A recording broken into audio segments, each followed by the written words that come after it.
works. He said this on the air, so it's not like I'm doxing him, but he works there. So, Oh, can you give me a tour? Donald's going to shoot me an email. I will ask him. We'll get you two to talk. Hey.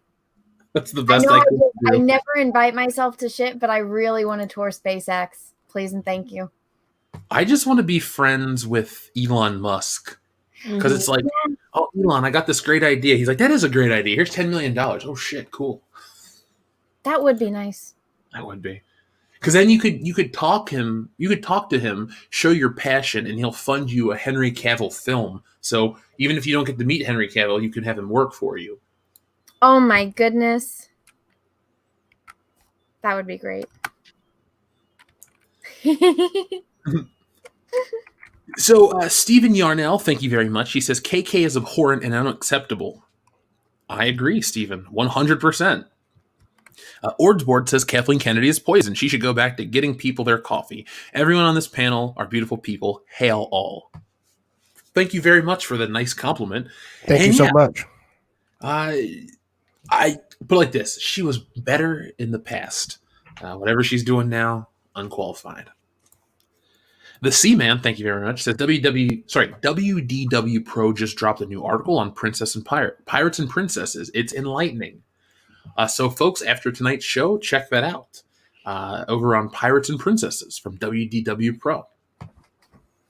Adrian Vergara, thank you very much, says, I hate to say this, but there's someone to blame for Kathleen Kennedy. It falls on Lucas. How the hell did he come on to the decision to make her the head of Lucasfilm? Now, Anna, you read the book, so... it's not really in the book. It's just kind of common sense. Was his go-to secretary for what, 20 years?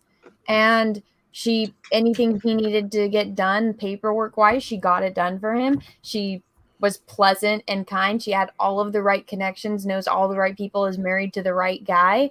And, he's known her since the beginning of his career. He didn't know that she hated him and hated everything that he created because she's a good at, being a two-faced lying cunt. So he trusted her and she stabbed him in the fucking back. He thought he was saving his skin by appointing her right before Bob Iger right before the last, check was signed, everything, contracts and whatnot. And what happened? She had an ulterior motive the entire time. She was too powerful, so even Bob couldn't replace her.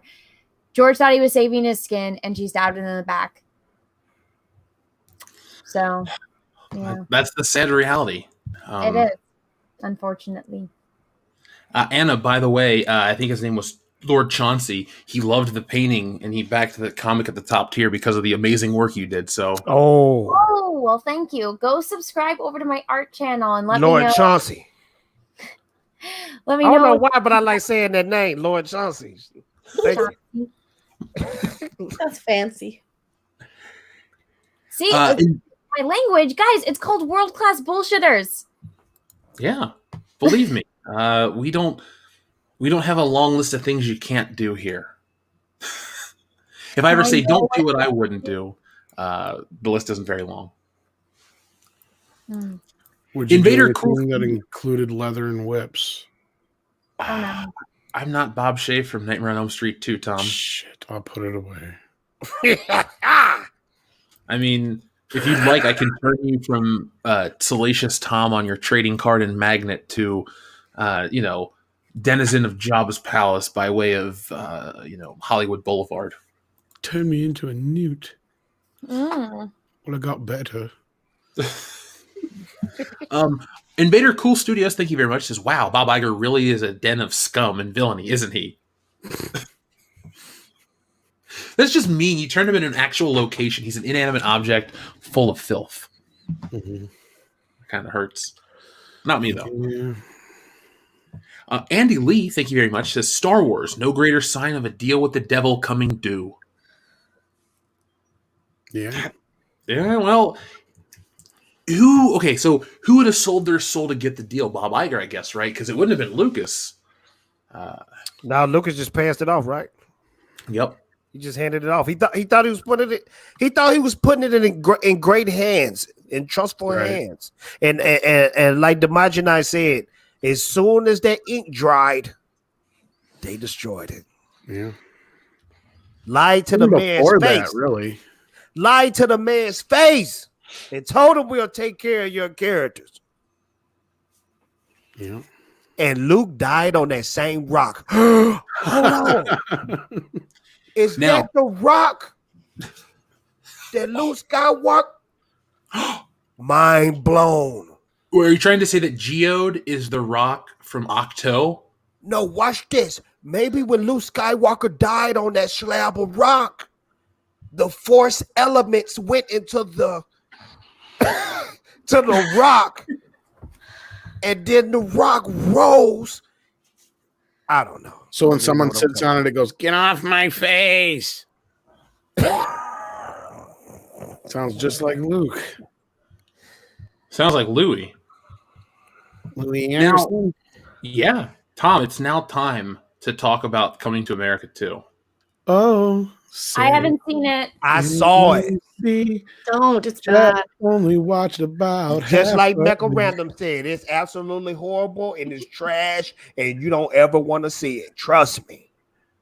Jay, it hurts me because Tom and I have talked about this, and I'm pretty sure you and I have mentioned it before, but we all loved Eddie Murphy in his prime. We all watched a lot of Eddie Murphy and not his prime. And now we're watching Eddie Murphy in this weird resurgence. And I will say this preemptively. All of my criticisms about this film are very strong, but I will say just as strongly, I don't think Eddie Murphy's the biggest problem in this movie, and I'm not really worried about him making more work because there are many other factors to this film, and they're the parts that suck. I'm going to tell you who was the number one factor. Who? It was Leslie. Thank you. Leslie Jones, man. They made, I'm just going to straight up say it. They made her the stereotypical black woman. And she was over the top. It was not needed. It took me out of the movie, and I don't want to see her in any more movies. Period. Well, I didn't mind her as much, but I will say this. Since you didn't watch the whole thing, Jeff, to me, they almost Jake Skywalker to Keem in this movie. Who? Yeah. Eddie. And I say this because they basically turned him into an asshole. And and not to give too much away because Anna said she hadn't seen it yet, but there's that quick turn at the end that's just like, yeah, okay, whatever. And there's the whole problem is you needed a motivation for him to be doing what he's doing, and it's really paper thin. And the fact that they don't have like his dad or whatever behind him pushing that motive really hurts his character. And it's really, to me, it just didn't feel like Akeem anymore, because Akeem was always this, wide-eyed kid, soft-hearted, everybody, and soft-hearted. And that's kind of the part of the movie is that, like his dad says, he's too soft. That should have been part of the point of the film. And I mean, I'm not going to get into a bunch of what I thought the movie should have been, but it really felt half-baked. And I mean, we did a whole 2-hour breakdown. Tom, it didn't make sense. I'll leave so you guys can talk about spoilers, and I'll finish editing, and I'll get this video. I don't want to drive in out of here. No, don't leave. Well, no, it's okay if you guys. No, we need you. Talk about spoilers. I have to get all of this prepped on the back end of stuff for the art video. But no, please don't go. No. I'll leave so you guys can talk spoilers. No, we won't talk about it no more. We're done. Well, I got to eat dinner and stuff too. So she wants to leave, Jay. Yeah, I think so. That's what it sounds like, huh? Anna, no, it's okay. I mean, she'll be back, man. She's coming back, and you could come back too. We're all friends here.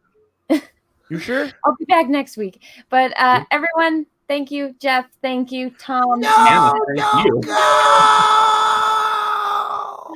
It was nice talking to you guys. I'll be back next week. Bye, guys. Bye. Bye, Anna. All right, so we can go hard on this movie now. Hard as you want, man. This fucking movie broke my man. Tom, fuck this was movie. not Akeem, because Akeem understood that you don't do what kind of marriage? What they call it? Yeah, that went away again. Marriages. And that's where I said you had to have some kind of outside push for him. Like, just his dad saying what he did was not enough and then dying. You needed to have his dad there through the whole movie, pushing him and pushing him and pushing him until Akeem finally it has that scene where he has with his wife where he goes, enough, I am going to be the king. And I hate to tell you this, father, but when you're gone, the rules will change. And then the arranged marriages will no longer be the law of the land. And I want you to know this now before you're gone. So I don't feel like I'm, going against your will, father. I want you to accept this. And the whole story should have been that his daughter fell in love with somebody within the kingdom or somebody from over in America. And that should have been the whole kid coming from America. Shouldn't have been this lost kid. That whole fucking storyline was so stupid. It was stupid. Him having a dumb. outside child. That was dumb. And it added more to the deadbeat dad, crap to it. And then the fact of how it came about and the fact that obviously his dad knew about this kid all this time. And, there's all this bullshit. He should have threw Arsenio Hall in jail for date raping him. Yeah. Paternity test. Yeah, they never did a paternity test. They joked it off like, it wasn't nothing. You just date raped this man and he has an outside kid that he haven't known about. Matter of fact, I probably would have executed him if I was the king. Because he ruined the bloodline. Well, yeah, like I said, died. Yeah, like I said, the kid, and it should have been like the kid coming to Zamunda and shaking up the kingdom and be like, this is the man I want to marry. And, Akeem's kind of stuck between, look, my daughter wants this man and she should be the prince and this, kid's going to be the king. And his father being like, yeah, no, I don't want that. It's not the way it's supposed to work. Or Tom, add that plot, but make it so that it was actually Arsenio Hall's kid. It could be that too. The princess then. Well, that was the other thing is you have this idea set up that this long lost kid. And the way it plays out at the end is the only way it would work is if it really wasn't his kid to begin with. And he just accepts the kid into the kingdom. Because the third act of this, which you didn't watch, Jeff, is where it really falls apart. Mm-hmm. You have a shit ton of stuff happen in a half hour that really isn't explained real well. And it's basically boils down to you have Wesley Snipes' character who's threatening war.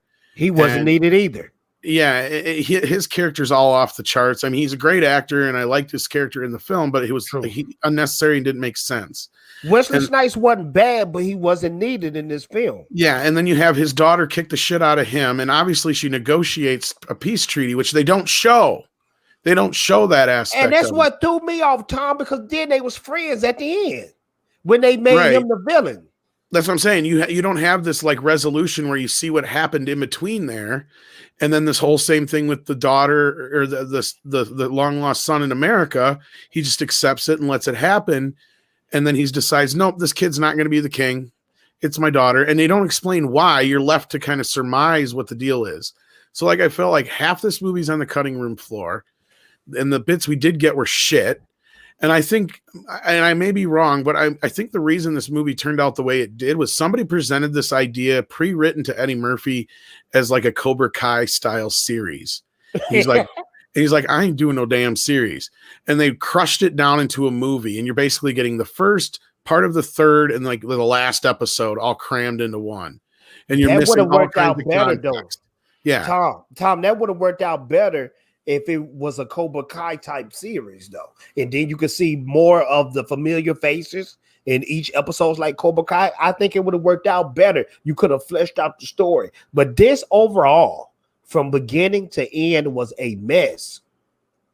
And I could tell from the trailers it wasn't going to be great. It didn't have that same spirit. And I wasn't looking for it to beat the first movie. But come on. But it was the first movie all over again. Yeah. It was the first movie, but it was the low budget. Exactly. B budget movie. Isn't that what I said, Mecca? Is this feels like really TV movie slash. Yeah. It reminds me of those Revenge of the Nerds strips, the Fox movies, like Nerds in Love. Yes. Oh, that's the worst one. We don't talk about Nerds in Love. And he could have really dropped some atomic bombs because he could have brought Samuel Jackson. Remember, Samuel Jackson was in the first one, and that was like his first few movies. Yeah. Goodfellas, Coming to America, But I don't know, man. It was a mess. Yeah, the cameos felt crammed. There's a few good scenes here and there and a few good ideas that are just never explored quite right. Oh, those music numbers. Oh yeah, and there's endless music numbers. And I went and watched Dolomite Is My Name, which is from the same director. And I'm like, how did he go from that to this? Because like, and I'm like, was I wrong that Dolomite was maybe a worse movie than I thought?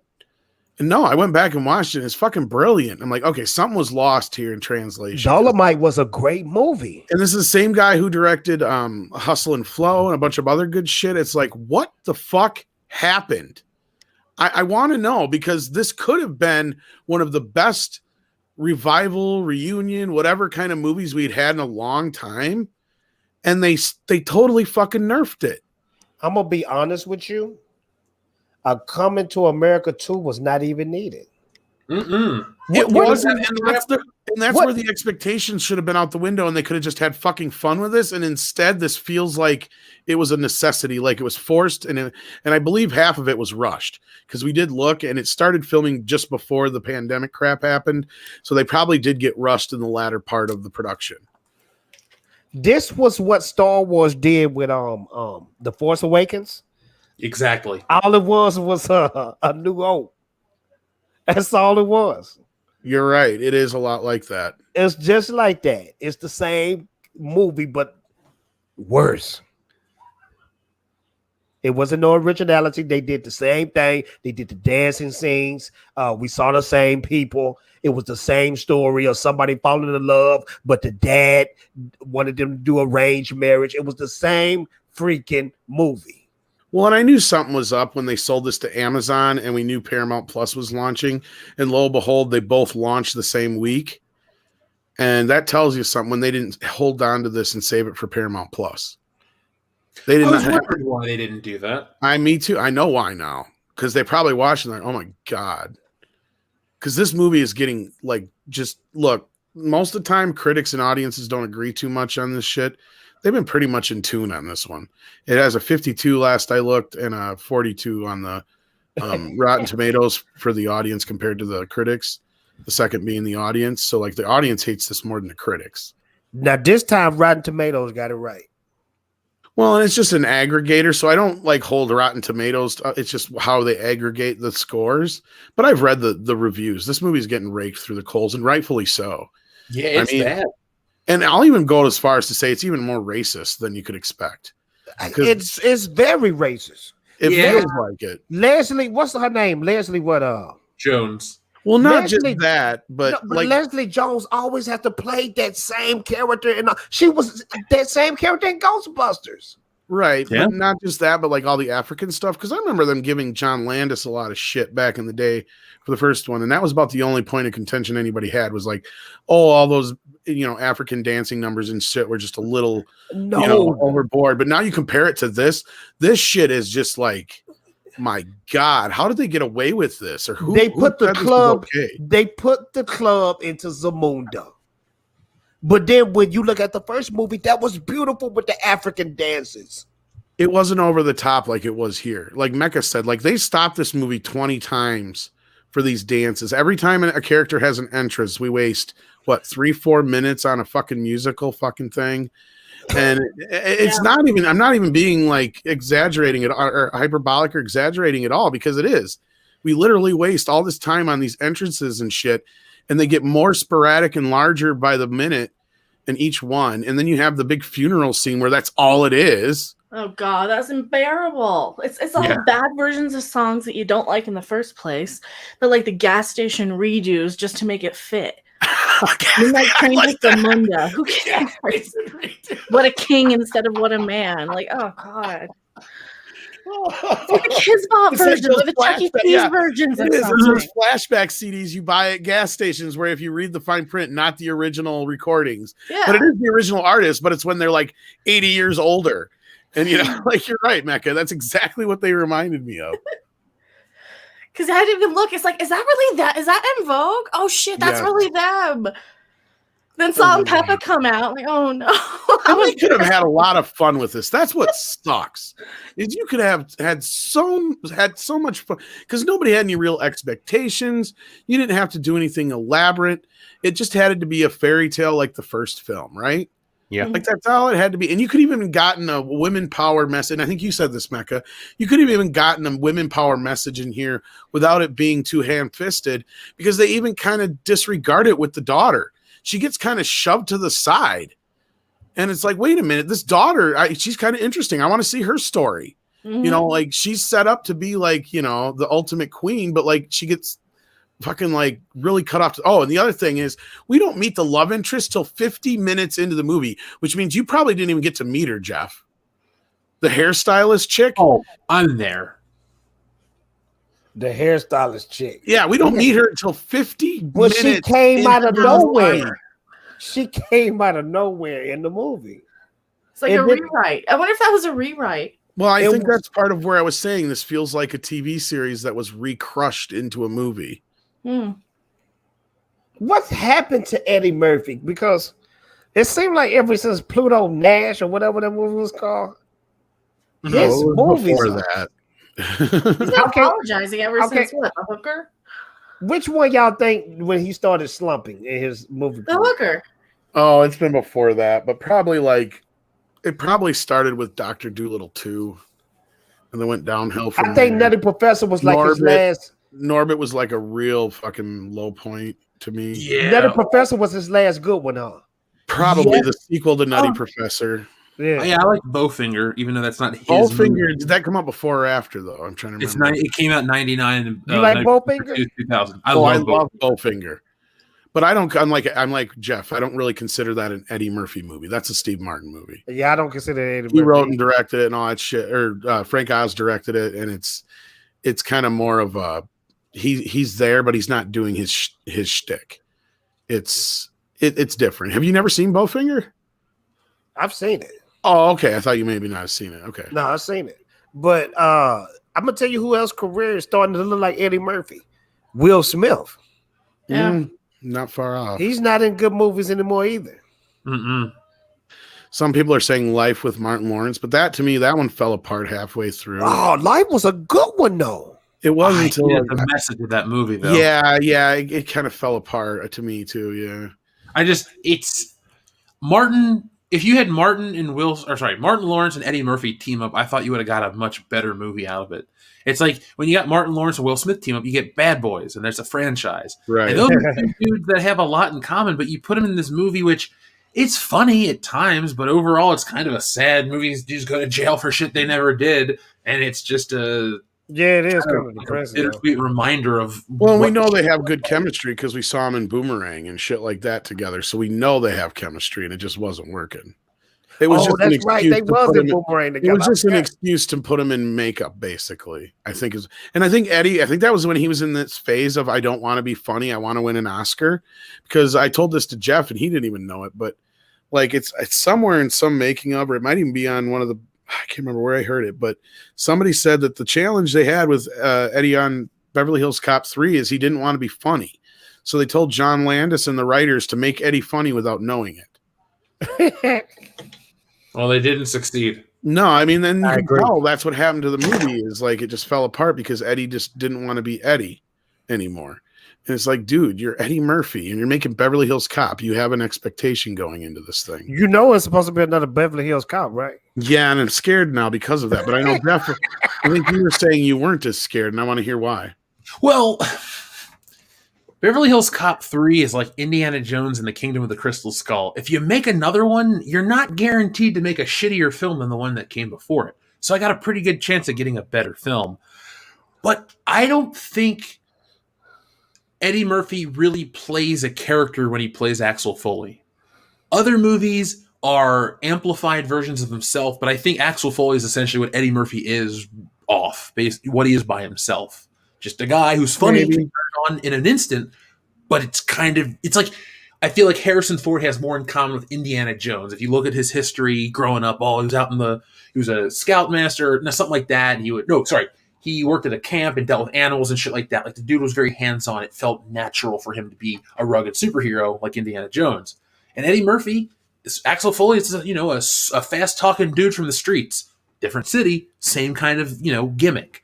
And that's why I'll give Beverly Hills Cop 4 a chance. Yeah, it's one of my favorites, but I think that's the one he gives the shit about the most That's why the TV show didn't get made. That's why this movie keeps waiting, because there is a right time to try this. Die Hard proved it, that you can bring back John McClane, and yeah, Die Hard 5 sucks, but 4 doesn't. So there's that little window, and if Eddie Murphy times it right and everything just lines up perfectly, and they do it well, I think you'll see a nice little resurgence of 80s action stars, but you'll also see some pretty decent films that bring back old characters. I'm on board with what you're saying almost like 90%. And that is for the reason that this will probably, Beverly Hills Cop 4 will probably be R-rated and they're not going to worry about it. B, Beverly Hills Cop 4 is being produced kind of away from Paramount. It's just Netflix is doing its thing with it. And this was a movie that was sold to Amazon, produced by Paramount, with the idea that it had to be PG-13 to get a big crowd in there, right? It was meant to be their Christmas movie last year. There's a lot of different factors going into it. So I agree with you on that. And as far as like, maybe like the character that he's most closest to as far as personal wise is probably Axel Foley. I'll agree there. As far as his personality being the same as Axel Foley, I don't know about that. From what I know of Eddie Murphy, he's much more quiet and reserved. And he played basically an exaggerated version of himself in Bowfinger when he played the actor. Like, I guess he's real neurotic and OCD in real life. Like, even back in the day, he like was like a lot more OCD than he let on, I guess. Like, I've heard that about him. He's like very like a lot like Howie Mandel. So what you're telling me is he was a member of Mindhead in real life, right? Kind of, sort of. I think. Well, he was making fun of Scientology, but like he kind of was playing off the idea that he was always real paranoid and shit. And like that whole bit about him getting married, that was based on his real fears. Like, he was real weird about getting in relationships early on in Hollywood and stuff. And like, he was the complete opposite of what he presented in himself on stage. You know, it was like this pussy slayer and all that kind of crap. And he was just a big nerd. That's the other thing. And it kind of leaks through in certain things. Like growing up, he was never the cool kid. He was always like the nerd, the Star Trek nerd and all that kind of stuff. So like, and he was the goofy kid. And, you know, his brothers and all the other kids would pick on him because he was into all the funny, goofy shit that everybody else thought was for nerds. And he just turned that into his characters and his accents. And he just wanted to be a comedian. And he just decided at like 13, 14, he's like, fuck it, I'm going to be Richard Pryor. And his mom kept taking him to clubs. And he was this kid who was playing at clubs. And he would just keep working on his, you know, and then one day he got discovered by the right people and he was playing the headlining at clubs and shit. And the next thing you know, he's on Saturday Night Live.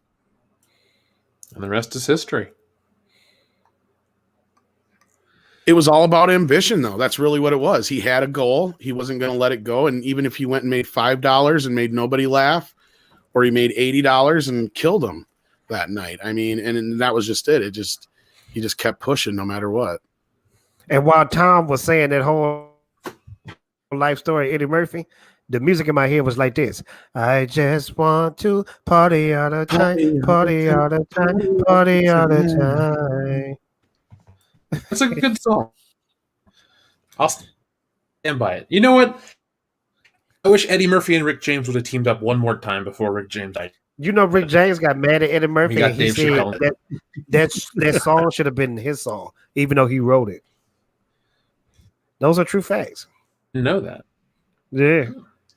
And he they fell out. The chest. So, what they did want to address with Coming to America 2 was the fact that him having this bastard child just really kills the illusion of the fairy tale from the first movie. It's just like Han Solo being a deadbeat dad, or Luke Skywalker being Jake Skywalker being a giant vagina and running away and dying from using force. It's on that level. And it's another film that takes our classic heroes and shits on them. And we've learned one thing now. White-black thing. Old female, possibly, because they don't really dig up a lot of the old female characters the way they did.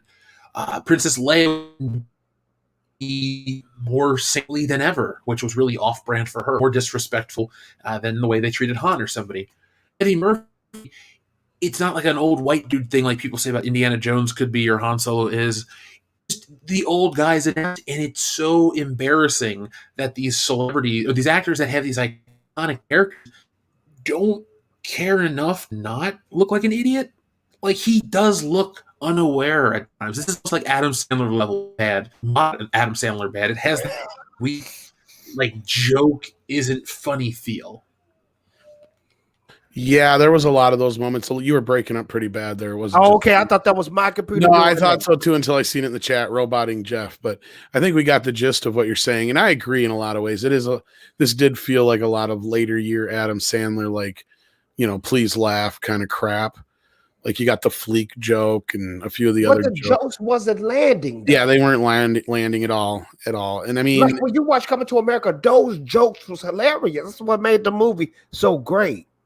And you got the barbershop guys who probably should be dead by now. God rest their soul. That's what I was wondering, because the barbershop guys was older than King Joffrey Jeffer in the first movie. So how is they still? And they're making woke jokes. And then you got the Duke's son that was badly placed, and that turns into a bad joke. I mean, everything just kind of, you're right. Everything kind of fizzled and popped and didn't land quite right. And this the cold thing about it, Tom. Okay, the barbershop scene in the first Coming to America was like one of the best scenes in the movie. So everybody was waiting for that when they walked into the barbershop, and it was horrible. It was nothing funny. Yeah, they'd be well over 100 by now. That's what I was saying. They should be 1,000-some years old by now. And I mean, don't get me wrong. There was a few things. I didn't mind Leslie Jones as much, but I do see what you guys are saying as far as her character, because it is their same shtick. But see, like that was part of where, like I was getting to earlier, was like this really should have been about America coming to Zamunda, right? And and they could have even called it like America Coming to Us or something, like some kind of clever play on the title to where it was more like I said, this kid's coming over, he brings his family. Coming to Zamunda. Yeah, Coming to Zamunda or whatever. Like, yeah, because like. I mean, and it should have been about like, the mom forgetting, because like that bit with her and Leslie Jones was a part I know Mecca enjoyed, where it was like that camaraderie. Yeah, it was kind of cute how they bonded. Yeah, it was kind of. That's why I wish she would have been like the two mothers-in-law, like their daughter was marrying that kid. Yeah, that's what I was saying. It was such a better movie, like blending a family from Queens again, only it being completely different because the daughter's rebellious. What if she runs off? What if she would have run off to America because she couldn't be queen, or because she assumed? Here's a better movie. She runs off to America because she can't be a queen, so she's going to go to Queens and find her roots and rebel and see her mother's old neighborhood and all this stuff, because James Earl Jones is saying, I don't want no queen in my neighborhood or whatever.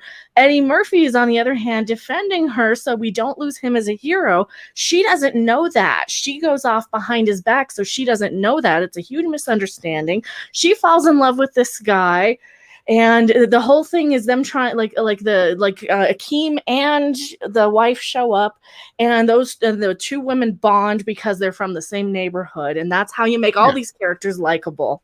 That's pretty much what I was saying. Hire me, Eddie Murphy. I'll fix exactly. the movie. No, that's pretty much what I was saying, Mecca. The only difference I said in my version was originally the other night was I would have just had them meet over social media, so you could have cut half of that out, and you just could have jumped to the conclusion that this is who she wants. She ships them over there. They reject them. She leaves about midway through the movie, like you're saying, and then they got to go get her. And then that's where, like I said, Eddie Murphy has to basically tell his father, look, this is the way things are going to be, and I'd rather you know it now. And that way I don't feel guilty after you're gone. And that's where they have their little breakthrough. And then I love that scene with John Amos, and you could have still had that scene in there. Oh, yeah, I love that. Because that is a major, he's so good. I love him. Not only that was the heart of the movie. You're missing. That's what this whole movie is missing, is the idea that, his mother was the one who told him, go find your love, and then she also told her, go get her at the end, that's kind of the same message they're trying to do here, but it was just jumbled and all over the place. That John Amos scene was probably the best scene in the whole movie. It was. Hands down. And then when you got the bigger laughs in the outtakes, like you missed that, Jeff. Like the biggest laugh in the outtakes to me was when the kid's like, I got some lion whiskers. I got whiskers from a lion, And then he's like, hey, that's my bit. Stole my bit. Like that was the first time I actually laughed. Right. It was like, because he stole the ice cream bit. It's like, I got it, and other than that, it was just like, and then the only other time I laughed was the very, very, very, very last scene. And that's when the Jewish guy does the whole Dolomite thing. And then he grabs Arsenio's character's gown thing. He's like, is that velvet? But again, it's just more callbacks to the original movie that, you know, I got a few chuckles here and there, but I never really got the laughs that I got out of the first. I mean, we quoted Coming to America all the time before we even knew there was a Coming to America 2 coming. And it's just one of those movies with always quote. This movie doesn't exist to me. And where's the scene with Samuel Jackson? I mean, you totally had him come out as like, I mean, you know, like he could have been in like the second film is now the president of the American division of McDowell's or something like that, because he got rehabilitated through this Amunda American program for rehabilitation. Or have him just now getting out of jail. Exactly. Well, whatever. You know, I think he wouldn't have been in prison that long, I would hope. Yeah, but you can add on more crimes. But no, that adds more to like Akeem's character to where like, no, he wouldn't allow that guy to just rot in prison. He would probably write him letters. He would get him in a rehabilitation program, and he would probably talk, you know, his father-in-law into giving him a job at McDowell's, and he would work his way up. And, you know, that would be kind of humorous to see him coming in and be like, oh, that's the guy. You know, you have Simi be like, oh my God, he's back and he's going to rob us. It's like, no, calm down, Simi. But Tom, watch this. If we have to do this, like rewrite the movie, that means it sucked and it should have never existed. Well, yeah, and we're all pretty much in agreement on what the movie needed to be. That's the worst part. I don't think Coming to America 2 should have ever existed. No. I mean, something shouldn't have a sequel. You know what I mean? This shouldn't have a sequel. He found his love. It was the perfect love story. It's like the movie The Princess Diary. Ain't that the movie with the Andre the Giant? No, Princess Bride. I'm sorry, The Princess Bride. I said The Princess Diary. But The Princess Bride, that movie doesn't need a sequel. Some movies just don't need a sequel. That was the perfect love story. He fought hard for the woman that he wanted. He didn't want to arrange marriage. It's over. This was a quick cash grab. I mean, this made me think, is Eddie Murphy going broke or something? Why is he doing this? He's trying to make a comeback. Well, it's over for Eddie. He needs to stop. I hoped it wasn't, but he'd been, you know, apologizing for his early comedy. He's got a comedy special coming up on Netflix. He's doing Beverly Hills Cop 4 and possibly 5. If it's not like Raw, I don't want to see it. That's what I'm afraid of, dude. I think he's lost his edge, dude. And I agree with. I hope Jeff's right that this was just a hiccup. Because Dolomite, he was amazing in. I just don't understand. What the fuck? Have you seen that, Jeff? Dolomite was great. Yeah. And he was great on SNL too. Oh, and yeah, in SNL he kicked it. Like he made that show feel like it was classic again, man. I'm like y'all though. I feel like Coming to America wasn't meant to be on Amazon Prime, or it was rushed or something. I don't know if the beer virus messed it up. I think it's something happened to this movie. I think so, because like I said, one more rewrite could have fixed it. I mean, and we're all like Mecca and I just came up basically with the same story. We came up with basically the same story the other night. It's not real hard to write this. It feels like you could have made something here that was good. You know, and it's sad because this could have been better than Dumb and Dumber 2 and all these other revival movies they have where they're 20, 30 years after the fact. I'm not even saying it should never have a sequel. I'd rather it be a sequel than a remake. But then again, I have to stop and ask myself, would it have been better to have nothing than this? Then yes, the answer is better. But this is the thing though, like movies like Jurassic Park. Sometimes when the first movie set the bar so high, the sequel is not going to be on that level. And I think everybody who heard that Coming to America 2 was coming out had that in their mind. There's no way this movie is going to be better. Now, to me, if I'm making a sequel, I'm going to try to make it better than the first movie, or at least come close. Well, I hope Beverly Hills Cop 4 is good, though. Let's try to make it as good as you can make it, right? They should have had Jeff and I write it. Mm-hmm. I wrote Beverly Hills Cop 4 on the channel a long time ago, actually. It was a really elaborate script that involved every character, I think. I even got Serge back there. So Serge. But if he going to do Beverly Hills Cop, he need to do another 48 hours. I mean, another 48 hours.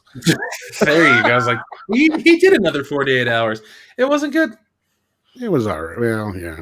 It reused the Predator soundtrack.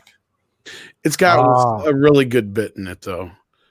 I was in a truck. I was in a van that flipped over 76 times, and I lost my James Brown tape, and got a headache. I've had a very bad day. I like that old bit, but other than that, yeah, it's just kind of the same thing all over. All right, ladies and gentlemen, I'm supposed to go to sleep because I'm sleepy. All right, Jay, we love you. How did y'all stay up so late like this? Are y'all vampires? Yes. Yeah. Oh, okay. Now you're one of us. I feel like I'm in the Lost Boys movie. I was just about to say you got to watch The Lost Boys. It's cool.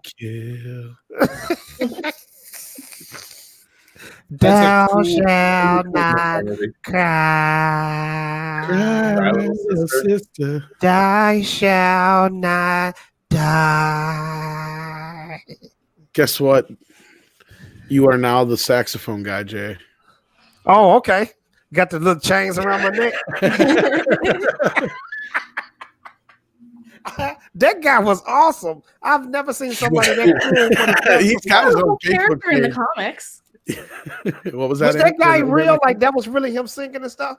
Yeah, well, he was like an actual. I think it wasn't he like Tina Turner's saxophone player or something. But no, he's actually like a whole character in the Lost Boys comics. Like that was so epic. A ponytail, rippling, sweaty muscles, a big gold chain around his neck, and just shimmering and gyrating on stage with a saxophone. Because you would think a person like that would be holding a guitar. He said a saxophone.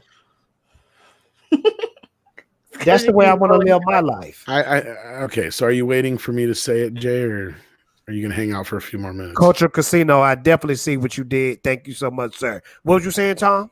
Did you need me to say it, or are you sticking around for a few more minutes? Let me say this real quick. Please, everybody support Ninja Blast. Thank you so much for the people that backed it so far. It really means a lot. Thank you so much. If you haven't, please go on Indiegogo right now and support your boy Fatal J. I'm telling you, I'm going to bring the goodness and the pain on this comic book. It's going to be a manga style Ninja Revenge story. I promise you, you're going to like it. High Council, thank y'all so much for having me. And Tom, if you want to say it, you can say it. I was one of the first people to ban the Ninja Blast comics, so Ninja vanish. And just like that, he's gone. Ninja gone. Ninja. So yeah, we are like the Vampire Council. We're up at all hours of the night. So let's read the super chats so we don't have another 4-hour plus show. Let's get through the super chats. You guys have been folks, so patient. Thank you so much. Yes. Sorry. Yes, and thank you for the incredible generosity, folks, and supporting the channel and the comic and everything. And seriously, check out Fatal J's work. He's a cool dude, as you saw tonight. He's really passionate about his stuff. So Sean Culligan says, George Lucas created the word droid. He literally has a trademark on it. I remember those old cell phone commercials where it would say copyright Lucasfilm. So I remember those. Which I can't believe he managed to do, but yeah. Because Android is just a word. I mean... Well, good for George Lucas, but somehow the WWF lost the rights to use their own name. I know that's bullshit. I never ever once thought of WWF and thought of the World Wildlife Federation ever. No, you always use the full name of that. Right? Exactly. Well, now when I think of WWF, I don't think of the World Wrestling Federation, but I sure do think about wrestling. Yeah. The Ultimate Warrior, right before he died, made fun of them in a speech at the Hall of Fame ceremony. He's like, how did you guys lose that lawsuit? Come on, guys. Which one? The name for the WWF. No, I know. I mean, which Ultimate Warrior? I was being facetious, but yeah. Oh, I was like, wait, you think there's more than one? It was just the crazy guy, the guy Jim Hellwig. He changed his name to Warrior. It was a thing. Well, wasn't there one that was an earlier guy that died or some shit? Or is that that was just that was rumor? Oh, okay. Yeah, because he went away and stopped taking steroids as much and looked different. That's all it was. It's the same guy. My uncle thought that too. My uncle's a big wrestling fan. He's like, yeah, the first Ultimate Warrior and the second one. I'm like, Uncle Carl, it's the same guy. Yeah, that's one of those urban legends, like probably one of the more prominent ones from what I remember. Yeah. I wasn't sure on that, but I knew you'd know the answer, so there we go. I do. I am the resident wrestling expert in this community. That was Jeff's Wrestling Minute. We just don't have a big enough audience for it. Matt G, thank you very much. He says, if Disney releases episode 10, they might do another Side of Midnight deal again. This time, the other side will win. Ouch. I think Star Wars dead, kids. I hate to say it. I think she pulled the plug. I mean, she is the plug. Just goes in a different hole now. Ouch. Now, our friend Bear Business says, wait, 3 strong women on this panel inspired by original Star Wars? I was told by Disney that didn't happen until Wonder Ray. Hail the women of the fandom. Hail. Yep. Yeah, we never existed, so. It's nice to meet you, person who exists. There's actually 4 if you counted Jesse at that time. Sorry, Jeff. I didn't mean to talk over you there. Oh, dude, don't apologize. The internet connection is so dog shit tonight. I apologize to the audience if there's any weird overlap. It's not my intention. Yeah, I think that's what we're getting is like a weird delay and you're crackling up a bit. But what did you say again? Because I didn't hear you at all. Honestly, my brain fart again. Sorry. Just well, I said Jesse was there too, is what I said. So. Oh, okay. Yeah, she was. Now she's on her show. Folks, I'm going to be joining Jessie on her stream as soon as this show is over. So if you want to hang out more with me and ask questions over there, yeah, I'll be over there in a few minutes. Seahawk Scott, thank you very much. He says, this new character has reached levels of galactic stupidity. Seems apropos, yet unfortunate. Yes, Seahawk Scott. It is unfortunate that this is the title of a Star Wars or a real Star Wars character. It feels like you're beating a dead horse, but then you realize this is real, and it makes me mad. They're almost got to be trolling us at this point, you'd think. I've reached the point that if I am the inspiration for Ram Jam Ram, I'm officially embarrassed. I'm hurt. Maybe they just did it so that you Ram Jam Ram. Yeah, Ram Jam Ram, you're, I don't know, my heart out of my chest. You support Ram Jam Ram, I guess. So it's because you see, that's you on screen, Jeff. Are you in the book? I guess. Don't you relate to Ram Jam Ram? You know what? I'm in my own comic, so I can just relate to myself. But because you said it, I'll... Jam Ram! There you go, buddy. Fucking finally.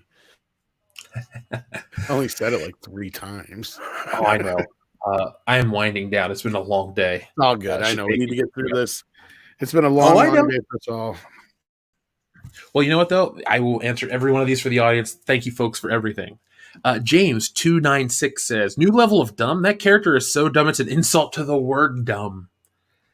You know, James, to add on to the word dumb, I feel dumb when I was writing the script for the video because I couldn't think of enough synonyms for the word dumb and or stupid. I found myself just looking at the thesaurus page. Yeah, I can speak. And going, I use that one. I use that one. I use that one. There's some creative people out there. I want to see somebody do that. You guys have seen the episode of South Park where they have the Mormon episode or whatever, where they explain the whole thing in the background music's like dum, dum, dum, dum, dum. I want somebody to do a version of that, but about the history of Lucasfilm under Kathleen Kennedy with the dum, dum, dum, dum, dum music. I feel like you and Rob would be the perfect duo for that. I know, but I don't have time for that shit. I know we would be, though. And Kathleen Kennedy decided to make Ray the bestest ever. Dum, dum, dum, dum, dum. Brian Givens, thank you very much for your $10 super chat. There's no message, but thank you very much for the support. Eric Winberg, thank you very much. He says, thanks for all the love on OG Star Wars memories. Well, Eric, join us on almost every stream, even if it's not Star Wars topics or topic related. Always going to throw some love for the original trilogy because, you know, it's the best. And I dropped my phone. Damn it, Shit Pancake. Oh, I was ready to blame it on Shit Pancake.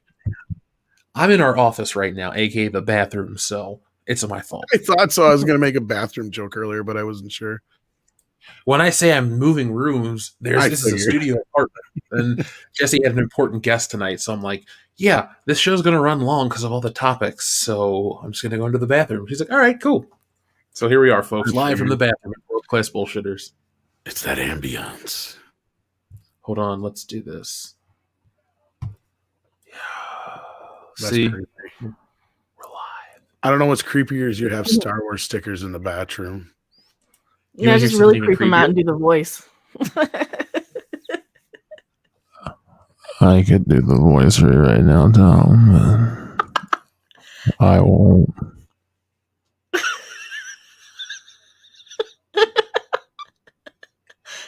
I can't decide if Tom came or had a heart attack and died. Both. Sorry, Tom. At the same time. If you gotta go with a smile. This town needs an enema. God. Dude, I was looking through my Facebook memories today, and apparently I posted, I'm of a mind to make some Mookie. I loved his Joker. He had the best quotes. I know people want to look into the philosophical nature of Heath Ledger and the stupidity of Jared Leto, but line for line, Jack Nicholson Joker just has iconic line after iconic line. They're all classics. Love it. Does he get those wonderful toys? Why didn't anyone tell me I had one of those things? I just Bob, gun. Boys, I'm gonna need a moment alone. Hello. So our friend Adam Wofford, thank you very much. He says, so this is an early high council and I wasn't notified. So Geode has been canceled from a hard place, the Rock app for rocks. He was in Blueface. Oh no! Geode's been canceled already. What? He's been canceled for Blueface, according to Adam Wofford. So Geode. I thought you meant they discontinued the book because it got so much flack. Oh no. I would love to have that much power where it's like, oh, the High Council made fun of it. It got instantly canceled on air. Everyone's like, oh shit, what are they going to make fun of next? That's easy to do that kind of shit. Yeah. If you really want now we need to bring back Celebrity Deathmatch. Yeah, I think the world will be right. I think they're supposed to be, but I don't know how well it's going to do. All right, Seahawk Scott. I love this one. He says, I got fired from Mickey D's for having tartar gun fights. Oh, shit. What did I do? I used to do the thing where I would put in a huge giant order into somebody's register that I didn't like and walk away, and then have to sit and void it out. It wouldn't fuck up their money, but they would just have to sit because it was an old system. And so I would do that to troll a couple of my employees. Also, when I worked with my mom, I knew how to change people's names in the system. So they would clock in and have just dumb names for the day. That was terrible. Bend over, Balzac. Stuff like that, essentially. I would have been fired from any other job. No, that's not true, because then I worked at another location with another boss and he liked me and we still talk. So yeah, I was bored. Every boss likes one troublemaker. They keep things interesting. Chris Topher, great way to break your name down, says Star Wars is going down faster than Kathleen Kennedy at her first job interview. Also, can't wait for my comic poster and trading cards. Well, Christopher, thank you very much for the support. I'm going to put up a picture in the next day or so of what the trading cards look like, so you guys can get an idea of what you're getting, because it's exciting. Those are pieces of art that are all done by me. I penciled and inked them and had them colored, obviously. But those are, I'll show those this week. And Tom, that's the one I think Tom loves the most, is his trading card. Is that right? Trading cards. I did too. So do I. No. I'm going to put it in with my other trading cards. It's going to be so awesome. Christopher Talk says, Anna, don't hobble Henry. I'm your number one fan. Darian217 asks, Jeff, are we getting a picture of Anna in a metal bikini choking out Cecil the Hutt like he said on the one show? First off, I need water. My mouth is so dry. Choke me. That's something I could do maybe as an unlock, make a print for everybody. Yeah. We need to make a cartoon parody of Misery where Anna kidnaps fucking Henry Cavill. That would be hilarious. And then we got to get her to voice her own character. Deal. Well, we're doing the Stealing Solo audio drama, so maybe we'll start doing audio dramas of other comics. It's the first I've heard. You're involved, Tell him to fuck off. Fuck off. Where's my pot? It belongs in a museum.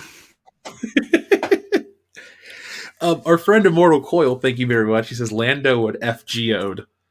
Well, he's pansexual according to our friend Jonathan Kasdan. So Pansexual is so 2018. I know. We're mineral sexuals now, right? Yeah. Living in the future and shit. Animal, mineral, or vegetable. Thank you, Dante.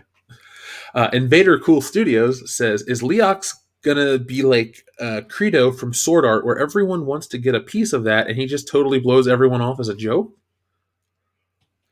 I don't know what Leox Jossie's gonna do like socially. I think he's gonna die on his ship called Vessel. You know, be really nice. That's so lame. It is. You know what? There's a King of the Hill. Well, actually, not an episode, but in the show King of the Hill, Hank's neighbors, the Supernuisance phones, they name their dog Doggy. This is that level. It's like, here's my ship Vessel, my dog Doggy, my car Kari. My cat's name is Kitty. All right, I admit it. But also, when he's a dickhole, his name is Asshole. So he does have a name. I like David Munchausen's, Darius Munchausen's. He says geosexual. That's what we are now, folks. We're all geosexuals. I'm living in the future and shit. You're right. Super straight. I mean, I like rock hard things, but You said rock hard. Oh, Mecca, you never cease to amaze. Happy birthday, Rockstar. Just kidding. Hey, I have a secret crush too, you know. Oh. Albatross, thank you very much, says, why not just make Geode like Ben Grimm, some alien with armor-plated skin or something?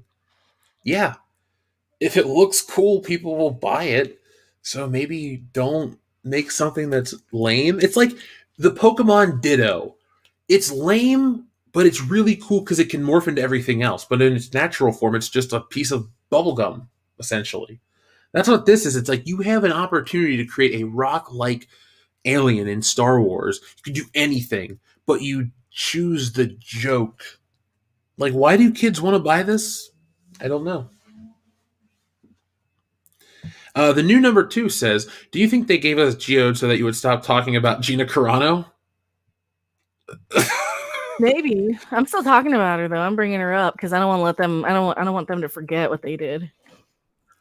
I don't think so, because this had to be in the publishing pipeline for months. So I'm gonna go with this is just a piece of shit that they created and it just came out now. Like whatever the timeline was, they're sticking to it. They're adhering to it, if you will. And we just get the beautifully terrible garbage from them. They're creatively bankrupt. Let's be real. Mm-hmm. They have no idea what the fuck they're doing. Have they ever? I can never tell. Nabor605, thank you very much. He says, Kirk, it's not trying to be a rock. It is a rock. It is a rock. It simply is a rock. Now, Darian217, thank you very much. He says, maybe I can buy you Geode to go along with the Rose Tico I bought you last year. Darian217, I would appreciate that. Rose Tico was joined by Inspector Gadget today, but Rose Tico has seen more action than Inspector Gadget, so thank you. Folks, if you ever do send a Rose Tico figure to the new P.O. box out here, she will have a nice home where she will probably just sit on a shelf with the other Rose Tico, and you know what? I still want to rival Ethan's collection. I probably am winning, so you know what to do. Gojira Star 5477 says, aren't they jacking up the prices on Disney Plus before FATWS comes out? Oh, Falcon and Winter Soldier? I think so. I think it's $1 increase starting whenever. I read that from some websites. So luckily, I don't have to worry about that. It's nice to share a password with a friend. Mario Pelote, thank you very much. He says, go rock, go broke. Or sorry, go rock, go Brock. Go home. Unless you're a Pokemon, you can't really make a rock type cool anymore. Yes, and I'm saying that about Pokemon. They made something too cool. Hey, somebody in the chat says, Tom, do you think another 48 hours is better than Coming to America too? Yes. Oh, okay. That's an easy answer. Because I could watch another 48 hours again. It's not a great movie, but it's better than this shit. And I watched Coming to America twice, the second one, just to make sure. So I knew it was bad once. It was your Indiana Jones and the Kingdom of the Crystal Skull. You had to see it again to reconcile if it was really terrible or if you just didn't remember. Yeah, I knew Crystal Skull was bad first time out, but yeah. I had that with Crystal Skull and Spider-Man 3. It took me a couple viewings. Like, I wanted to be into those movies so much, and I rode the high of the emotions and everything. And then I got back to college, or, got home from college one semester, watched Spider-Man 3, and I went, ooh, this is not good. And then it got to Indiana Jones. I was like, ooh, this is sucking ass. So, yeah, it took me a minute to get there. I mean, at least another 48 hours has a decent plot comparatively to this, and it makes sense, and it picks up not exactly where the first film left off, but it has the story pushes forward, kind of thing. Yeah, that's fair. And Nick Nolte's kind of funny as a curmudgeon. We ain't brothers, and we ain't friends, and we ain't partners. So Wilson, the unauthorized biography of Tom Hanks, says, my High Republic pitch. Scrap everything and hire Afroman to produce the Because I Got High Republic. It will chronicle the decline of the Republic. Didn't he go uber religious and stuff and drop all that stuff? I don't know, because I went to a concert of his a couple years ago. My friend was his opener, and it was a wild show. He wasn't religious at all. How many years, though, was it? Because I want to say this was in the last few years, but yeah. 2017. Oh, wow. Okay. Maybe he did and then didn't. Who knows? All I know is I saw him on a commercial. Or I'm forgetting who he, or I'm mistaking him with somebody else, but I'm pretty sure it was Afro Man. Maybe. Did you hear about Snoop Dogg walking out on his live stream? Yeah, I saw that shit. It's so amazing, dude. Fuck this game. Crispy Bofo, thank you very much again. I'm just going to read it because it was the giant super chat. Thank you. He just says, I just got my Cara Dune carbonized. She, the writer, not Gina, is lazy and should not be enough reason to fire her. And shouldn't that be enough reason to fire her? Yes, it is. It should be, Crispy Bofo. But these people don't take Star Wars seriously. But they should. The Last Millennial, thank you very much, says, Tom, what do you mean Netflix owns that? The interface style that they use? What exactly have they created at their own? That they own, sorry. They, I don't know if they created it specifically, but they bought it from whoever did, and they own the patent on a bunch of shit that has to do with how you go through their streaming service. And you'd have to look up the specifics on it because I'm not a real tech person when it comes to that kind of stuff. But there's certain people in the Phantom Menace who can explain this better than me. But yeah, basically, unless you want to create your own interface, you have to pay them for a bunch of shit.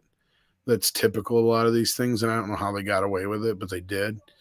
So I think Hulu actually pays them, and a couple of the other ones do. But what, the template for how the UI and the menus, yeah, like Dark Shadow says. Thank you, yeah. Yeah, well, Netflix really does have a pretty good looking one. The only thing I hate is the autoplay feature. I know, right? I will say, though, when I'm not sober, the autoplay feature of Power Rangers is perfect because it just plays a clip of them like flipping around with their weapons, and I'm like, yep, that's all I ever need to watch from the Power Rangers. I look at that, I go, cool. So that's the only one that has a perfectly timed one. The one from the Twilight Zone is just William Shatner opening the window, looking at the thing on the wing, and it's got this really shitty music playing over the top of it. So our friend McKinney90, thank you very much for everything. Let's see. He says, hail from the Dark Council. Ninja Blast is at 1380 at this moment. Back Fatal's book and stealing Solo with a fire emoji. McKinney90, thank you very much for those kind words. And yes, folks, do check out Fatal J's book. That's why I had him on the show. He's a cool guy. I like him a lot. Puts out good stuff. And I want him to succeed. So check out his stuff. Please keep sending out the link in the chat mods. I really appreciate that. Drunk 3PO, he says, get Fatal J to 2,500 tonight. Back Ninja Blast. Well, there's still many hours left, and it's going to be a lot of repeat viewings. So we're that far back in Super Chats? Yeah. Because that was when Jay first came in. I'm reading them. I'm with you, man, to the end. We're here. Thank you, guys. Let's see. Fantastic Mr. Knox says, who needs a figure of Geode when you can find one in the backyard or a park? Exactly. Even if you could get one at your backyard or park, you would need Leox Jossie and the lady in a vessel to like reenact it. Because when you get a Star Wars toy, it's like it's cool to get the Millennium Falcon, but who flies it? It's not a robotic ship that does it on its own. You need Han Solo and you need Chewbacca. Well, then if you got them, what are they going to do with the ship? Well, they're going to take Ben Kenobi and Luke and the droids to Princess Leia. So, well, you got to have them and you got to have Princess Leia, but then you need a bad guy to fight. So you got to get Darth Vader. See, it builds. There's no justification. There's no chain of like purchases because a good toy line or a good anything, it's you buy your initial piece. It's like crack. It's like, oh, your first taste is free. So you kind of go in blind thinking, this is neat, this is kind of cool. And then before you know it, you've invested your life savings in Beanie Babies or Pokemon cards or any of these other trends. But for some reason, Disney, who historically has been able to ride the trends, even when they're not the coolest thing out there, they have forgotten how that works. There's no buy-in anywhere. I could understand completely if this was like Ben 10, where I'm just too old. I don't get the appeal, but I know there's like 1,000 Ben 10 products out there. Clearly, it worked for kids. I'm not judging it like that. But the High Republic, there's nothing even like for them. This is just lame across the board. Chewie's right. Where'd you dig up that old fossil? Geode. Okay. Just a rock. Now, for Max Snyder, this is a good joke. He says, Black reboot of Geode would be called Obsidian. Not Onyx.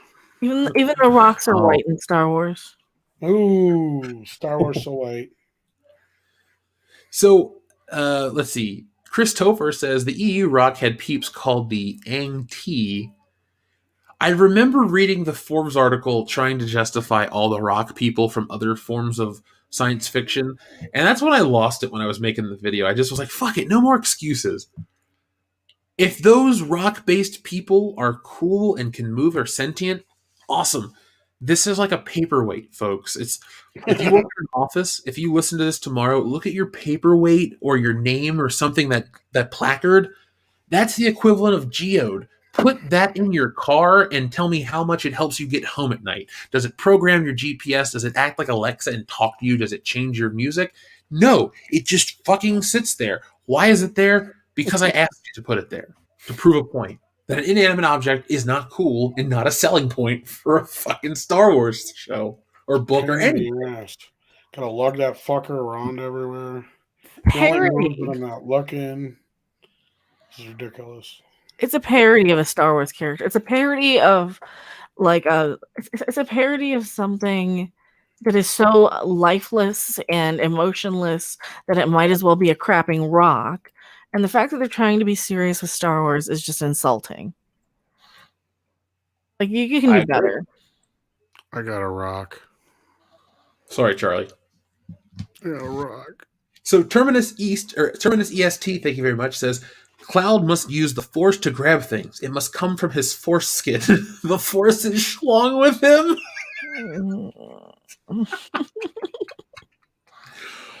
I'm in the right headspace for these jokes right now. Creepy Little Book, I know that name. Yes, WandaVision was a unique take on a witch who loves a robot. Bonus points as they mention chaos magic, a little occult Easter egg for a weirdo like myself. Yeah, shout out to Creepy Little Book. He does the occult and paranormal and magic and all that stuff every night over on his channel. He's probably going to go live pretty soonish anyway, too. Well, like I say to everybody, if there's something in there for you, that's awesome. I don't think WandaVision was absolute dog shit every episode. There were times when go back and listen to the episodes where I'll say, this week's episode was pretty awesome. I'm on board, this, that, and the other. And ultimately, it was kind of a wet fart of an episode for me. But I'll give this credit now that Anna's not here. The moment where Wanda and Vision, their last couple of scenes together, or their last scene together, that was good. That was a really well acted scene, and I feel like that was worth that episode. So I do have some positive things to say about it, but I still stand by my statement of I'm kind of disappointed overall, and I'm really not that excited for the next show. Super Mastermind, thank you very much. Anna could not pass the tutorial racing bit in her stream last night. Don't ever get in a car while she is driving. I have never Super Mastermind. The times I've hung out with Anna, we were either in a strange city where we drove around because we had rented a car, or she was here where we just walked places after she parked her car. So I will take your advice, and I have taken your advice, and I'll continue to take it because I like safety. K-Mac the Great says, money. Well, K-Mac the Great, thank you very much for the super chat. Dr. Coffinail says, let's get all the High Council as guests on the Jack Show. Hopefully when Anna is not high as fuck because she just ate edibles. Smiley face. I can't blame her because, they have a fun effect. It's like the best candy ever. You eat it, you're like, oh, it's all right. And then before you know it, you're like, oh, that's why I ate it. Runs with a lot of good stuff too. What'd you say, Micah? Oh, they always make edibles out of like the best chocolate or the best stuff too. Yeah, Jesse's got these live resin gummy. They're like how do I describe it? It's like a Starburst. Oh, those are always good. It's like how is there anything even in this? But it's California, so you can go to a candy store in quotations. That's the kind of chocolate Willy Wonka was making in his chocolate factory. That's why everybody was buying. Yeah, it was great to get a golden ticket to get into the factory, but Wonka bars got you a little extra. Mm-hmm. That could be the Willy Wonka sequel. If you ever need to make another one, which you don't, Willy Wonka has run into a rut. Charlie ran out on him. He wanted to become a veterinarian like the real actor. So Willy Wonka's like, what do I do? Well, he's got his factory in a weed legal state. He rebrands Wonka bars as a fucking edible candy bar. And you see that in the Oompa Loompas and shit, you'll see when you eat his candy. So that's the sequel. I feel like that actually wouldn't be too bad.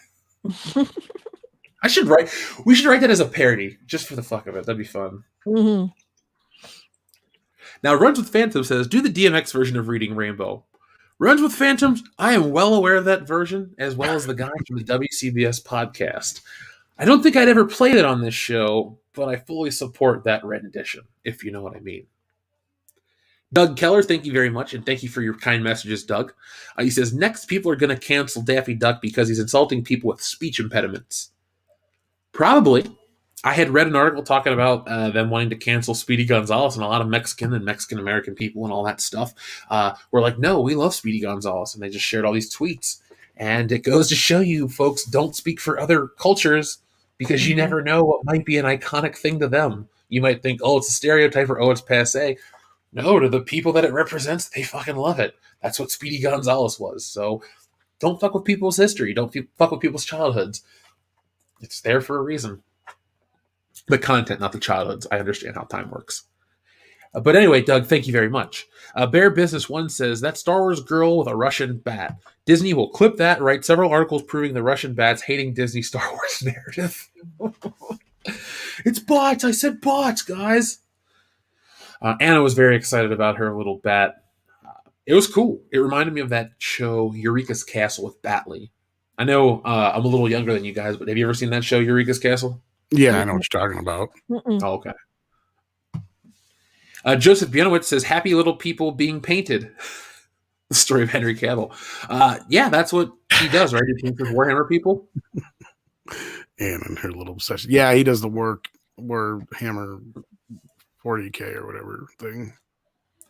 Fantastic Mr. Knox says, LOL, Ozzy dropped the C word like no tomorrow. Had to listen to that Investor Day thing. Star Wars is dead till KK is out. Yeah, that word, I got comfortable with it when I started watching British comedies from the early 2000s. So yeah, it's different parts of the world. It's very innocent. Here in America, oh, it's weaponized. But like, what do? We're called world-class bullshitters. So I'm in that weird, like, gray area. Or we're like international waters, right? I just kind of go with whatever is appropriate at the time. International waters. Oh, I wish that was true. I finally saw that movie Crazy Rich Asians, and they go to international waters for a bachelor party, and it's fucking insane. I thought the guy was like lighting off fireworks. He was shooting an RPG into the ocean. Oh, Jesus. I haven't seen that one. I've heard about it. I would recommend it. It's really surprisingly good. Jesse was like, "Oh, you got to watch it," and I'm like, "Oh God, here we go." Because you know, sometimes when you're in a relationship, you're like, "Oh, I'm going to watch this movie, and it's going to be whatever." And no, she did not. You always find that line where you don't find things you both have in common. That's for sure. But yeah, that's good that happened. At least it wasn't one of those. Yeah, and we're both disappointed with Coming to America as well. We're just like done. Off you course don't want Overland. Oh, what'd you say? I was just gonna say you don't want to agree on everything, of course, because then it'd be boring. But you know, it's nice to have the same kind of taste in like movies and music and food and shit like that sometimes. Yeah, it is. It makes it easy. When we want to talk about Star Wars, we just go on about the first movie ad nauseum, and neither of us get bored. So let's see. Off course Overland says, "Anna, paint me like one of your French girls." So Tom, true story. When I was in college, girls would say that to me, and they were serious, like, "Draw me like one of your French girls." And at first, I was like oblivious to it, and then I was not single anymore. And I was like, "Damn it! I really wish being an artist in college, you could have played that card. I should have played that card." But that's why I draw. Go to my Instagram and look at all the shit I missed out on. That's how I practice drawing women. Well, plus you're tall, dark, and hunky, so like I'm sure that helped. Yeah, it did. College was a lot of fun. I envy you, sir. I envy you. Forge Father says, "The lower circle of hell is reserved for traitors and betrayers. Kathleen Kennedy has her own special spot ready to go." God damn, it's mean. And I like it. Even the devil will be like, "You can't be here." She's like, "Oh, I liked the original trilogy. I love." Satan's like, "I love the original trilogy, and the prequels were okay, but fuck you and Rey." He sends her back to. Where does he send her back to? Like purgatory? Purgatory. To watch her own movie forever. You will go to purgatory. It's overrun by Saddam Hussein from South Park. I love it. That movie was on Pluto TV the other day. I can change. So our friend David Hervey, thank you very much for everything, David. And thank you very much for this generous super chat. He says, Aaron Magruder, the creator of the Boondocks, wrote a script with Ryan Coogler in mind as the director for Coming to America 2. They chose not to go with it, but it looks like some ideas from it. The original script was much better. Tom, have you heard about this original script? No, but I'd love to check it out now. That's for sure. I'm sure Script Doctor might be able to find it. Now that I know. Yeah, because I vaguely remember that now, though. Yeah. I feel like Eddie Murphy movies are the perfect ones to... The kids that grew up watching those movies are the right age to be making those movies. And I feel like there are a lot of people out there that are fans that would have done it right, and they just didn't. It would have been interesting, too, if they would have brought back John Landis. Maybe... That's what sucks, is it feels like a bad John Landis movie. I just as soon had him fuck it up if anybody was gonna. Yeah. Well, thanks, John, for Beverly Hills Cop 3. Well, because I compared it to Blues Brothers 2000 more than anything, is what it felt like to me. Did he direct that one?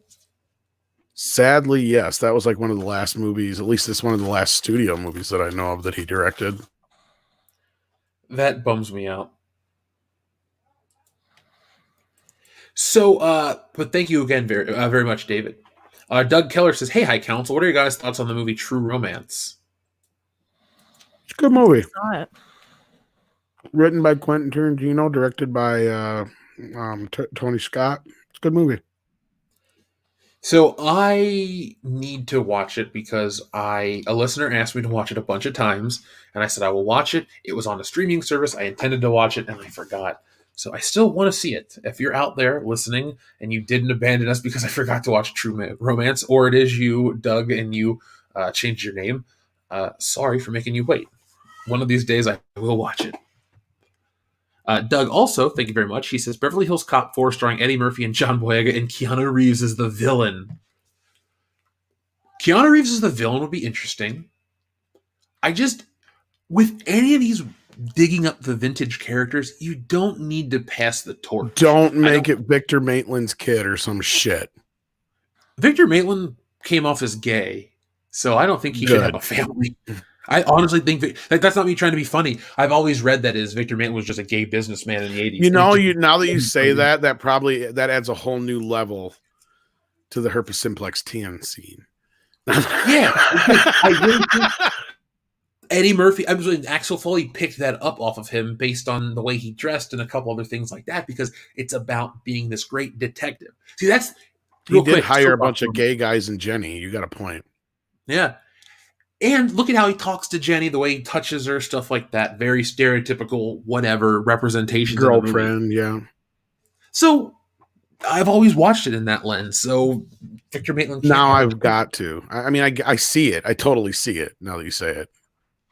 Well, to me, that's the sign of an or a truly great film where you can watch it in different mindsets. Not like in different altered states, but where you go like, oh, I can watch this thing and Victor Maitland's gay or this or that, and it adds new layers. So, folks, the takeaway from tonight, obviously back to the comic, but go watch Beverly Hills Cop. It's a great movie. We all love it. And I just hate that, though, when they make it a brother or a cousin or a sister or a dad or a mother of one of the villains of the first film. Scream 2. And the only one that I ever will say is they did it well was Die Hard with a Vengeance.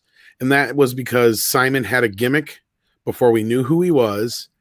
And when we find out who he is, it makes sense as to why he's picking on John.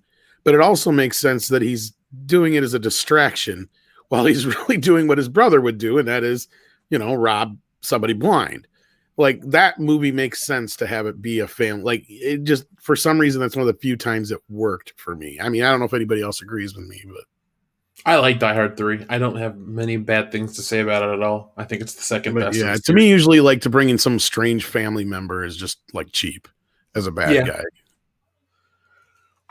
Matthew Hooker, cool name. Thank you very much. He says, "Hail to the High Council. With Geode as a navigator in Star Wars, will Kurtzman copy and get a Horta for the original? From the original series episode, The Devil in the Dark, as the helmsman on the Woke-scovery?" Probably. So has Geode become a hold my beer moment for geek culture, where each company will now subsequently say hold my beer and try to one up each other in stupidity? Maybe. I hope not. Or actually, I do, because that's a lot of content. Yeah, I'm enjoying this, so. But we don't really even do that kind of content. I mean, we talk about it live, but I mean, we don't really touch on too much of that shit. But yeah, I don't know. I hope the fuck not, or we're screwed. Well, we're screwed for many reasons. I would say we're screwed anyway, so fuck it. You're right. Bring on the shit. Yeah. Oh well, maybe one day we'll all be okay. There we go. Where's Chun-Li? I didn't mean to press that one, but she's out there in the ether. She's fighting Kung Lao, Scorpion, Noob, Saibot, and Fight. That's another thing. Bitch ain't got another excuse. There's a fucking song out there that has the names of all the characters in it. Yes. It's like, oh my God. If it was a parody, it couldn't have been done better. God, at that moment, they should have been, you know what? We're in the wrong field. We need to make this a parody, like, website now, because, like, that was, like, their moment to jump on that, and they fucked it up. Yeah. They could have been, like, the next Babylon Bee. Well, they were too stupid to realize what they had. Mecca, we need to start a website where we just do that kind of shit. That'd be hilarious. Sign me up. I want to help. And then we'll see how long it takes for them to realize that it's bad. But then what will happen to us is the same thing that happened to Babylon Bee, is we'll make a fake one that'll actually come true, and then everybody's just like, oh, shit. Mm-hmm. Now, our friend Culture Casino has been very supportive tonight, so I'm going to read a couple of his super chats. Thank you very much, Culture Casino, for everything, as well as the intro. He says, dude, it's Fatal J. He's got a new book you should back. Ninja Blast. This is just the beginning. More on the way. Back it and Jeff's today. He says, don't call it a comeback. He's been dead for years. So sorry, I read those two super chats back to back. First off, Culture Casino, thank you for the kind words about the book. And then, don't call it a comeback. He's been dead for years. When I read that, besides the LL Cool J reference, I thought of that line from Clerks when he's like, my mom's been fucking a dead guy for years. I call him dad. She'll get over fucking a dead guy. I was watching Dogma the other night, and I miss Kevin Smith being that Kevin There's Smith. a new documentary coming out. Did you see that? No. Link me to that. I will check it out. I'm trying to think. What's it called? Clerk. That's what it's called. I can't remember where it's coming to, but I just saw a preview for it the other day. Ooh. Hopefully it's coming to America, Tom. Oh, say, can you see I'm coming to America? I'll stay home. They even had to rip that fucking song off. You know that? Like, no. They play it like 12 times in the movie too, don't they, Mecca? I can't remember now. At least twice. Too much. Yeah, it was too much. The Wake Down says not to go full black pill, but there's a reason for all this. Woke edutainment while simultaneously destroying our heroes and canceling the past. Oh, yeah. It's not as crazy as you think. We live in the Black Mirror dystopia that they've been writing about. It's not conspiratorial. Culture Casino, thank you very much. He says, I promoted Fatal J and he's leaving. Sad face. He also says, support Fatal J and Jeff's books, damn it. Well, thank you very much for the kind words, Culture Casino. DCG says, let me say this right quick. Gary from Nerdrotic looks like the dad from the opening scene of Shazam. And the painting. I'll have to go back and check that out. I haven't seen that movie since it dropped in theaters. But I liked it. At least I remember liking it. Culture Casino says, Jeff doing a creepy voice in the bathroom. Oh, yeah, I'll do it anywhere. As long as Dion can hear it. But he's not here, so it doesn't work. Culture Casino also says, Rock Wars, talking about Rock Wars. Star Wars is Rock Lobster, down, down. I like that song. I don't know why anyone would write the song Rock Lobster, but I'm glad it exists. Rock Lobster's awesome. I love it. I have a demo version of it that's better than the release version. We'll have to check it out. Is it digitized anywhere? I got it. I'll send it to you. Okay. It sounds pretty much the same, but it's just grungier, a little bit more. They got more oomph behind it. It was when they were like just before they broke out, so they were in that what do you call it scene, the new wave scene or whatever. Mm-hmm. Culture Casino says Lorena and I laughed out loud when Cheapskate said Kathleen Kennedy was a creative, and they were lucky to have her today. Yeah, I did a double take. I was drinking a cup of coffee. I was like, "What the hell did I just read?" It caught me off guard too. We thought it couldn't be real. I even thought that the Leo Giassi description was bullshit. I thought somebody made it up. So I'm like, this cannot be on an official Star Wars website. It is. Did you notice that video was not uploaded to their YouTube page? It was kept on their Star Wars website. Yeah, I know. We were showing it live, and then it got taken down, I think, either during our show or right after. Because I put a post on there. I'm like, go and like my post, guys. I didn't even get a chance to go see how many people liked my post before it got taken down. But I guess Anna did get video, so I don't know if she got a chance to catch on there how many liked my post or not, but I'll have to go check. But yeah, I didn't even get a chance to go look. C Red Ren. Wait, hold on. I said C Red Ren. Oh, C Red Rental Junkie says nothing. He just sends in a $5 super chat. Thank you very much for the message. No, well, the lack thereof, I appreciate it no matter what. I wonder if Google deleted it. Maybe. We've been getting a lot of those lately, and that's what it is sometimes. Well, thank you for the support with the channel. If that ever happens, folks, just let me know, and I'll gladly read whatever. So we have a couple more, and then we're going to close this very long episode out. So first off, Charlie Spurs says, the C word is said every other second in Australia. I'd believe it.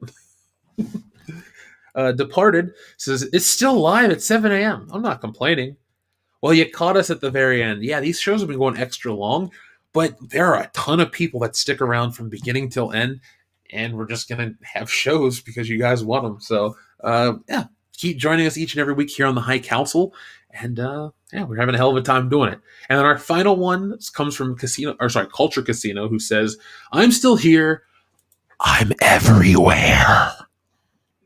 Well, there you go, Culture Casino. You're We everywhere. need to go to bed, Culture Casino. Yeah, I need to go to bed, Culture Casino. It's only 10:30 here. You know, I'm pissed. Oh, never mind. I just found one. Never mind. So, Mecca, before we go, where can we find you on the internet? Where can everyone find you on the internet?